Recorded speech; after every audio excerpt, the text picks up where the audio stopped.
हैं विधायक जी के यहाँ श्रद्धांजलि अर्पित, क्या कहेंगे उनके व्यक्तित्व के बारे में और के बारे में? देखिए, हमने सिर्फ एक विधायक ही नहीं खोया है, बल्कि हमारी कौम व मिल्लत का एक बहुत बड़ा सरमाया हमने खो दिया, जिसकी भरपाई मुश्किल ही नहीं बल्कि नामुमकिन है। क्योंकि मेरी भी मुलाकात हुआ करती थी अक्सर व बेशतर, और हमारे यहाँ हमारे बेटे के वलीमे में भी आए थे, मैंने बुलाया था। तो हमेशा हम लोगों को कुछ न कुछ सिखा करके जाते थे और कहते थे कि बेटा, कभी सियासत में झूठ मत बोलना, और अगर सियासत में आ गए हो तो सिर्फ खिदमत सेवा के नियत से सियासत करना। क्योंकि मुझे मालूम है कि मरहूम की जो बेस था सियासत का, वो डॉक्टर जलील फरीदी मरहूम के साथ इन्होंने अपनी सियासत की शुरुआत की थी मुस्लिम मजलिस से।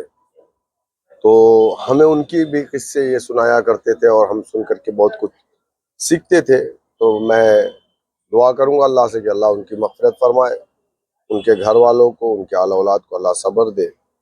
मैं ताज़ियत के लिए आया था। अच्छा, कल ओवैसी साहब का बयान एक आया है कि जैसे उन्होंने एक इंडिया गठबंधन के लिए ऑफर दिया है कि बाद में रोना मत, तो ये क्या चेतावनी है या ऑफर है, क्या है? दोनों दोनों जी। चेतावनी इसलिए है कि बिहार में आपने देखा कि बिहार के अंदर हम लोग तेजस्वी यादव से सिर्फ 5 सीट मांग रहे थे। हमारी पार्टी के बिहार के प्रदेश अध्यक्ष जनाब अख्तरुल साहब गए, ढोल नगारा लेकर के गए, अपने लोगों को भी भेजा, खुद भी गए, वैसी साहब ने भी बात की, लेकिन उन लोगों ने 5 सीट देने से भी इनकार कर दिया, जबकि 19% आबादी बिहार में मुसलमानों की है। 4% मुकेश साहनी जिस समाज से ताल्लुक रखते हैं, मल्लाह समाज, वहां पे 4% है। आपने बल्कि 2.5% है। आपने उनसे गठबंधन भी किया, डिप्टी सीएम का उम्मीदवार भी उनको बना दिया। अगर 5 सीट दे देते तो क्या होता, जबकि वो 4 विधायक हमारे पहले तोड़े थे। हम 5 सीट तो जीत करके आ गए ना। अब रोना नहीं इसलिए हम कह रहे हैं कि बाद में तेजस्वी यादव रो रहे हैं, उनकी पार्टी के लोग रो रहे हैं कि वैसी साहब की वजह से हमारी सीटें कम हो गई। हम एक पॉलिटिकल पार्टी है, इलेक्शन लड़ना हमारा फंडामेंटल राइट है। इलेक्शन कमीशन ऑफ इंडिया में हम रजिस्टर्ड है। हमारे पास भी 13 MLA हिंदुस्तान के मुख्तलिफ स्टेट में है, 1 MP, 2 MLC है, लगभग 300 के आसपास हमारे कारपोरेटर सभासद चेयरमैन है। इलेक्शन कमीशन ऑफ इंडिया में रजिस्टर्ड है। तो एक पॉलिटिकल पार्टी का काम ही होता है कि इलेक्शन में पार्टिसिपेट करें। तो हम करेंगे, वो हम लड़ेंगे। तो वही बात हम उत्तर प्रदेश में अखिलेश यादव जी से कहना चाह रहे हैं, और मायावती जी से भी कहना चाह रहे हैं, और कांग्रेस से भी कहना चाह रहे हैं। जो दल बीजेपी को रोकना चाहता है, क्योंकि बीजेपी की सरकार में सबसे ज्यादा अगर कोई परेशान है, अपने अधिकारों से वंचित है, जिस समाज के साथ सबसे ज्यादा अन्याय हो रहा है, वो समाज मुसलमान है। इस बात से कोई इनकार नहीं कर सकता। गोश्त के नाम पे, दाढ़ी के नाम पे, हमारे स्कूल के मामला, मदारिस को देख लीजिए, कहीं बंद कराए जा रहे हैं, कहीं तोड़े जा रहे हैं, हमारी दरगाहों को तोड़ा जा रहा है। तो हम नहीं चाहेंगे कि उत्तर प्रदेश में बीजेपी की सरकार दोबारा बने। तो इसलिए हम ये सो कॉल्ड सेकुलर साथी जो पार्टियां हैं, हम चाहते हैं कि ये मिल करके एक मजबूत गठबंधन, ताकि वोटों का बिखराव किसी भी हद पे ना होने पाए। आप तो कई महीने से इसकी मांग कर रहे हैं, सपा से कर रहे हैं, बसपा से कर रहे हैं, लेकिन अभी पार्टी में कोई जो नहीं देख रहा है। देखिए, हमारा काम है, क्योंकि आवाम देख रही है, तो ये अंतिम चेतावनी मानी जाए क्या? हमारा काम है, हमारा काम है। हम उनको आगाह कर रहे हैं, हम उनको बता रहे हैं। अगर नहीं मानेंगे तो 200 सीटों पर हमारी तैयारी है, हम चुनाव लड़ेंगे। क्या तैयारी है? आप पूर्वांचल में कितनी सीटों पर लड़ेंगे? देखिए, हम आपको ये नहीं बता सकते अभी कि हम पूर्वांचल पे कितनी सीटों पे लड़ेंगे या कहाँ। 200 सीटों पर हम लड़ेंगे। 403 सीट है, 203 सीटों को हम छोड़ेंगे इसलिए कि 203 सीटों पर माननीय अखिलेश यादव जी बीजेपी को हरा करके उत्तर प्रदेश के मुख्यमंत्री बन जाए। तो जैसे आप कह रहे हैं बिहार वाला चुन फार्मूला, बिहार से ज्यादा माइनॉरिटी यहाँ है, तो उस हिसाब से तो आपको सीटें यहाँ मिलनी चाहिए। हम देखिए, सीटों का कोई झगड़ा ही नहीं है। हम तो कह रहे हैं कि आप हमें सीटें कम दीजिएगा, उसका कोई झगड़ा नहीं। आप पूर्ण बहुमत की सरकार आपकी बन जाए, आप हमको अपनी कैबिनेट में मत लीजिएगा, आप अपनी सरकार में मत लीजिएगा, हमें उसकी भी जरूरत नहीं। हम ये चाहते हैं कि उत्तर प्रदेश में बीजेपी को रोका जाए और दोबारा बीजेपी सत्ता में ना आने पाए, ये हमारी कोशिश है। अच्छा, जंतर मंतर पे जो हुआ, जिस हिसाब से इस्तीफा हुआ, आप युवाओं की जीत मानते हैं कांग्रेस पार्टी की या विपक्ष की?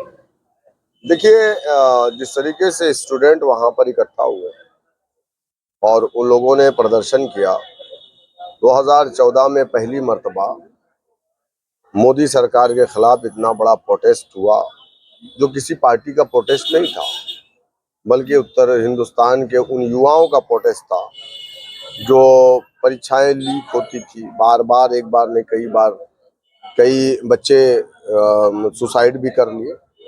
तो वो उन युवाओं को मैं मुबारकबाद देता हूँ, उनके हौसले, उनकी हिम्मत को, कि उन्होंने एक बड़ा प्रोटेस्ट किया लगभग 1 महीने तक और वक्त की सरकार को झुकने पर मजबूर किया। जो कानून सरकार बना रही है उसके पेपर लीक रोकने का चांसेस है? देखिए, कानून बनना एक अलग चीज है, लेकिन कानून का इम्प्लीमेंट होना एक अलग चीज है। कानून तो 302 का भी है, लेकिन रोज आज हत्याएं होती है। कानून तो जो पुरानी आईपीसी है 302 भी है, 307 भी है, 376, 377 में सजा का प्रावधान है। लेकिन क्या आप बताइए मुझे कि रेप की घटनाएं नहीं हो रही हैं, हत्याएं नहीं हो रही हैं, आपकी जेलें फुल है।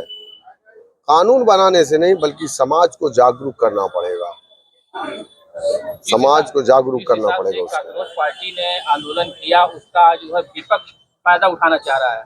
कांग्रेस और अखिलेश यादव कह रहे हैं कि हमारा दबाव रहा है।